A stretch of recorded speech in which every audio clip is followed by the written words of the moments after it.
Bueno, ya hablamos de la estructura cardíaca, ¿ok? Ahora nos toca hablar de cómo funciona esa estructura cardíaca. Por ejemplo, cómo ingresa el calcio dentro de la célula. Muy importante, porque en realidad esta es la esencia para entender la siguiente parte que viene en el video. El famoso potencial de acción cardíaco. Bien, siempre en fisiología te tienes que preguntar, ¿para qué me sirve aprender el potencial cardíaco? ¿Para qué me sirve entender este pequeño acápite? Obviamente para saber y aprobar tus exámenes, pero para que ingrese el calcio, o sea, para eso me sirve el potencial de acción, así de simple. Bueno, ok, tenemos este corazón, ¿sí? Vamos a encontrar que en el corazón tenemos músculos cardíacos, ¿ok? 3 tipos de músculo cardíaco. El primer músculo cardíaco que vamos a estudiar es el músculo cardíaco auricular, que es delgado. Luego tenemos el músculo cardíaco ventricular, que es un músculo más grueso. Entonces, cuando nosotros veamos la activación eléctrica de ambos, obviamente del músculo cardíaco ventricular se va a ver más porque es más grueso, ¿se entiende? Cuando vemos el electrocardiograma, por ejemplo. Bien, y luego tenemos el músculo cardíaco modificado, que por ejemplo viene a ser el nodo sinusal, y ese tiene la característica de tener automatismo. Y por lo tanto, de mandar la señal para que el corazón lata a 60 a 90 latidos por minuto, por ejemplo. Este manda la señal, llega al nodo atrioventricular, ¿sí? Y el nodo atrioventricular va a ser el nexo de conexión para estimular a los ventrículos, ¿ok? Bueno, si falla el nodo sinusal, el nodo atrioventricular toma el mando y va a mandar la señal para que late el corazón de 30 a 60 latidos por minuto. Finalmente, si falla las fibras de Purkinje van a darnos la señal para que late el corazón a menor a 30 latidos por minuto, o sea, una bradicardia terrible e incompatible con la vida. Fíjate que tenemos el electrocardiograma, la onda P, el complejo QRS y la onda T.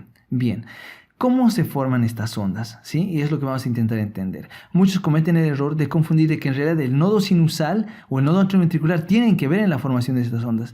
Pues evidentemente no, ¿sí?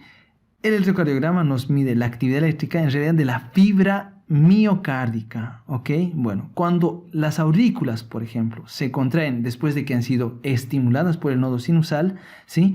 Se contraen, o sea, se activan, se despolarizan, nos dan la onda P, ¿ok? Entonces, ¿qué es la onda P? Nada más que la activación eléctrica auricular, ¿ok?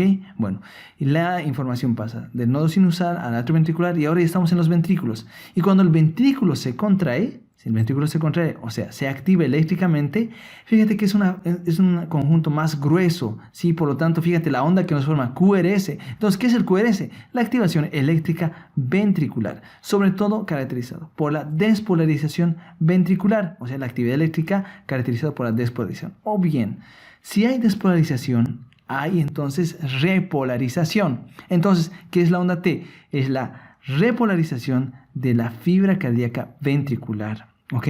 Bueno, entonces para entender este proceso de despolarización, repolarización, nosotros tenemos que hablar de qué? De que esto obviamente tiene que pasar en la membrana celular. Y la membrana celular tiene una carga negativa de menos 90, Guyton menos 85. Y dice que este es el potencial de membrana en reposo. Bien, ¿qué es el potencial de membrana en reposo? No es nada más que el voltaje que tiene la membrana celular antes de un potencial de acción, ¿sí? Es el potencial donde se va a encontrar siempre, todo el tiempo. Bien, ¿y cómo se forma este potencial de membrana en reposo? Para recordar eso, tenemos que acordarnos que el potasio, por ejemplo, intracelular es mucho mayor que el potasio extracelular, casi en un 135 miliequivalentes intracelulares. Y el sodio, al revés, el sodio está afuera, con mucho sodio fuera y muy poco sodio dentro, casi 145 miliequivalentes fuera respecto a 10 miliequivalentes dentro. ¿Por qué sucede este desequilibrio? Gracias a la bomba sodio y potasio. Y fíjate que la bomba sodio y potasio es muy interesante porque gracias a la energía va a mandar a estos iones en contra de un gradiente de concentración. O sea, agarra del poquito sodio intracelular, lo lleva y lo saca afuera, ¿sí? Agarrando 3 sodios hacia afuera y 2 potasios de afuera para adentro. Y fíjate que aquí ya tenemos una pérdida porque estamos sacando 3 cargas positivas y apenas metiendo 2 cargas positivas. Por tanto, gracias a la bomba sodio y potasio, empiezo a negativizar poco a poco la membrana. Y casi llegamos a menos 90. No, es muy poco lo que hace la bomba sodio y potasio. Bien, ahora bien, estos siguen leyes naturales físicas, por lo tanto, de un lugar de mayor concentración a menor concentración, por ejemplo, el potasio de adentro para afuera va a tender a salir. Y ahí es donde interviene este conducto. Se llama conducto de salida o canal de fuga de potasio. Que haga estas cargas positivas empiezan a fugarse y a salir. Y por lo tanto, es lógico, si yo pierdo cargas positivas dentro, ¿qué es lo que me queda? Más cargas negativas. Y más cargas negativas finalmente nos da el potencial de membrana en reposo. Entonces, para dejar todo claro aquí. ¿Cómo se forma el potencial de membrana en reposo? Gracias a la actividad de la bomba sodio-potasio y lo más importante, a los canales de fuga de potasio. ¿Listo? Bien, hasta ahí espero que esté claro. Bien, ahora tenemos menos 90. Bien, en el electrocardiograma esto ¿cómo se ve? Se ve como una línea isoeléctrica porque no hay actividad. Fíjate, potencial de membrana en reposo. En el electrocardiograma esto se ve plano porque no hay ningún proceso que nos muestre que ha habido activación eléctrica. ¿Ok? Bueno, entonces como en todo potencial nosotros vamos a encontrar un proceso de despolarización, o sea, pérdida de la carga, un proceso de repolarización, que quiere decir recuperación de la carga, y lo que caracteriza a este potencial, a diferencia del potencial en espiga de la contracción miocárdica o de las neuronas, es que este tiene una meseta, ¿sí? Y la meseta lo va a caracterizar. Luego tenemos lo mismo de siempre, la hiperpolarización, etc. Bien, ahora para que esto sea mucho más didáctico, nosotros vamos a agarrar y vamos a partir directamente de la membrana celular y vamos a ir poniendo los canales acá, en el mismo gráfico. ¿Listo? Bien. Entonces, tenemos entonces un marcador en un lado de este sistema de dos ejes. Colocamos el voltaje en un lado y el tiempo en el otro lado. Directamente el tiempo vamos a decir 250 milisegundos. Pregunta de examen clavada. ¿Cuánto dura el potencial de acción cardíaco? 250 milisegundos. Ok. Bueno, fíjate. Tenemos entonces que la membrana, vamos a empezar a estudiarla acá, y vamos a ver que empieza a subir el voltaje de menos 90 a menos 60. Cuando ha llegado a menos 60, ese es el potencial umbral cardíaco. Acá se van a activar unas bombas, ¿sí? Perdón, unas bombas. Se van a activar unos canales, se llaman canales de sodio activados por voltaje. ¿Qué es lo que hacen esos canales de sodio activados por voltaje? Cuando llegan a menos 60, este voltaje los activa. Por lo tanto, hacen que ingrese mucho sodio en grandes cantidades industriales, les diré, que ingresa sodio, ingresa y empieza a positivizar el potencial de membrana. Entonces, al positivizar, ¿sí? Hace que la membrana pase de menos 30 a 0, hasta incluso a más 30. Esto se conoce como la fase 0. Luego le sigue la fase 1. Ya la célula se ha despolarizado por completo. Y ahora empieza a repolarizarse. Y una pequeña fase va a intentar bajar y repolarizarse. Y eso está dado gracias a ¿qué? A que el potasio va a salir, va a fugar. Obviamente, si tenía muchas cargas positivas dentro de la célula, muchas cargas positivas, si yo logro sacar cargas positivas como el potasio, me van a empezar a negativizar la membrana, ¿sí? Si hago que salgan las positivas, la membrana se empieza a negativizar, ¿sí? Luego le sigue ahora entonces la fase 2, la meseta, ¿ok? En la fase 2, la fase de meseta, vamos a ver que hay canales de calcio, ¿sí? Estos canales de calcio tipo L, que son activados también por voltaje, se abren, ¿ok? Y el calcio empieza a pasar. ¿Calcio qué carga tiene? Positiva. Por tanto, empiezan a pasar cargas positivas. Y eso hace que la célula no se repolarice por completo y de pronto se mantenga en un rango de positividad. O sea, se mantenga esa línea de meseta. Y también puede estar dado por los canales de fuga de potasio, pero lentos, de salida de potasio lentos. Y también por una pequeña parte de sodio que ingresa. Pero lo más importante que en la fase 2, ¿te acuerdas? Es que ingrese el calcio. Luego tenemos finalmente la fase 3. En la fase 3 tenemos el proceso de repolarización. Muy bien, hemos ingresado cargas positivas y ahora nuevamente estamos haciendo que las cargas positivas salgan porque tengo que volver a darle la característica de menos 90. Entonces el potasio intracelular, que tengo mucho potasio intracelular, se abren los canales de potasio activados por voltaje y sale mucho potasio y por lo tanto pierdo cargas positivas y me dejan las cargas negativas, dejándome en la membrana una negativización de la membrana. Finalmente tenemos la fase 4 y en la fase 4, que viene a ser la hiperpolarización, ¿sí? Y la recuperación del potencial de membrana, vamos a ver que trabaja la bomba sodio-potasio ATPasa, haciendo que salga sodio, ingrese potasio y finalmente me recupere el menos 90 que tenía en un inicio. ¿Ok? Bueno, ahora vamos a tratar de que esto esté ordenado. En el electrocardiograma, nosotros vamos a ver que la despolarización corresponde justamente al complejo QRS y la repolarización corresponde al a la onda T. Y la fase 2, la fase de meseta, corresponde al QT, ¿sí? Al QT que se forma en el electrocardiograma. ¿Ok?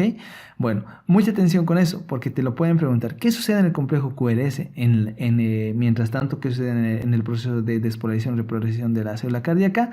te lo preguntan así en ese sentido. Bien, ahora para que ordenemos las ideas y esto sé que te quede claro, vamos por fases. Fase 0, ¿qué dijimos? Ingresa mucho sodio, ingresa por los canales de sodio activados por voltaje. Implica la pérdida de la carga de menos 90 a positivo y en el electrocardiograma esto corresponde al complejo QRS. Para farmacología nos interesa porque los fármacos antiarrítmicos de la clase 1 intervienen en esta fase y bloquean esta fase. Bien, en la fase 1, se recuerda que es un pequeño proceso de repolarización y nosotros lo vamos a conocer como el inicio de la repolarización, ¿sí? Además que está dado por la salida del potasio, canales de fuga muy rápidos de potasio, ¿sí? Un poco que ingresa el cloro, ¿sí? Que negativiza obviamente. Bien, vamos a la siguiente fase, la más importante del potencial de acción cardíaco, la fase 2, que también se conoce como fase de meseta. Métetelo en la cabeza porque te lo van a preguntar así, ¿ok? La fase 2 o fase de meseta se caracteriza por ingreso de ¿qué? Ingreso de calcio. Lo más importante que tienes que recordar de esta fase es el calcio. Por canales tipo L, que son lentos.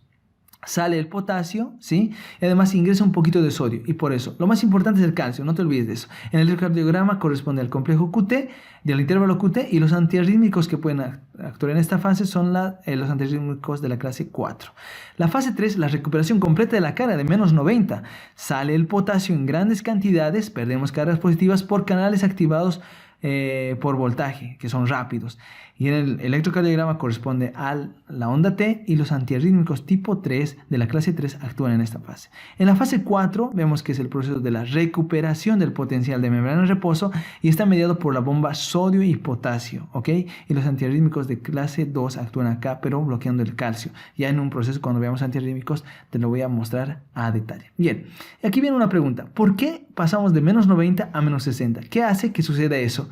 Ahí interviene el nodo sinusal, el nodo retroventricular, las fibras de Purkinje, que te lo voy a mostrar cuando veamos el sistema cardionector. ¿Ok? Bueno, amigos, ahora, ya que hemos resumido esta parte del potencial de acción, vamos a estudiar algo importante que se suele preguntar también. Tenemos nuestro potencial de acción y tenemos una fase desde la despolarización hasta casi la repolarización, pasando la fase de meseta, ¿sí? Que muchos te lo preguntan bajo el siguiente nombre. ¿Qué es esto? Se llama periodo refractario absoluto. ¿Qué quiere decir?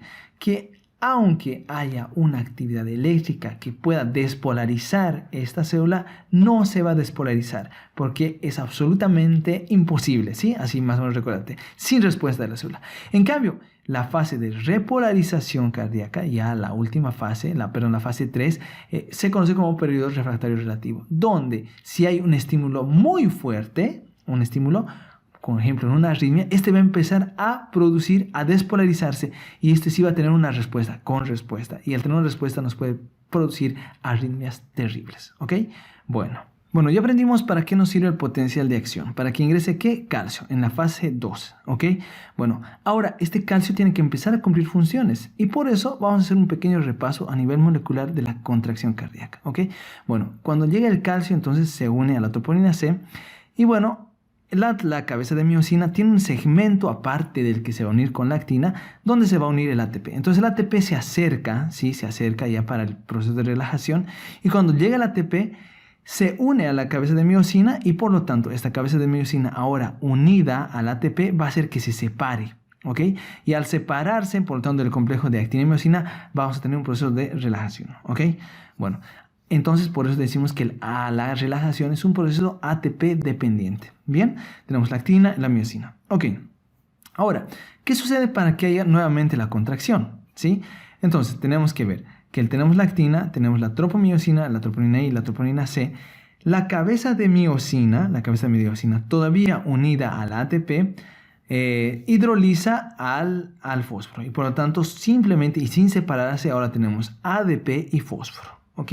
Bueno, nuevamente ahora este va a pasar a un nuevo ciclo, ¿sí? Donde todavía el fósforo está unido a la cabeza de miosina. Bien, entonces tenemos la actina, la tropomiosina nuevamente, ¿sí? Y acá tenemos la cabeza de la miosina, que va a estar, que por fin ahora el fósforo se va a liberar. Esta liberación de fósforo hace que se movilice por 45 grados y por lo tanto se acerque al sitio activo de la actina, ¿sí? Solamente esa liberación. Y aquí interviene nuevamente el calcio. El calcio aparece, ¿sí? Y al aparecer el calcio, vamos a pasar a la siguiente fase, ¿sí? Y en la siguiente fase, nuevamente tenemos la actina, tenemos la miosina, tenemos la troponina, la tropomiosina, y el calcio ha hecho que se modifique molecularmente la disposición, y este ingreso de calcio hace que se produzca los otros 45 siguientes grados. Por lo tanto, es el sitio de acción, y este proceso de unión de calcio se va a conocer como sístole, y la diástole se va a conocer, la sístole como calcio dependiente y la diástole como ATP dependiente. ¿Okay? Bueno amigos, este ha sido todo el video. Pregunta, ¿dónde fue el lugar más extraño donde te dormiste? O sea, pero no dormido de pedo, sino dormido de que estabas cansado por haber estudiado tanto. Ok, déjalo en los comentarios. Ahí les dejo la bibliografía. Eso es todo. Chao, chao, chao. Chao.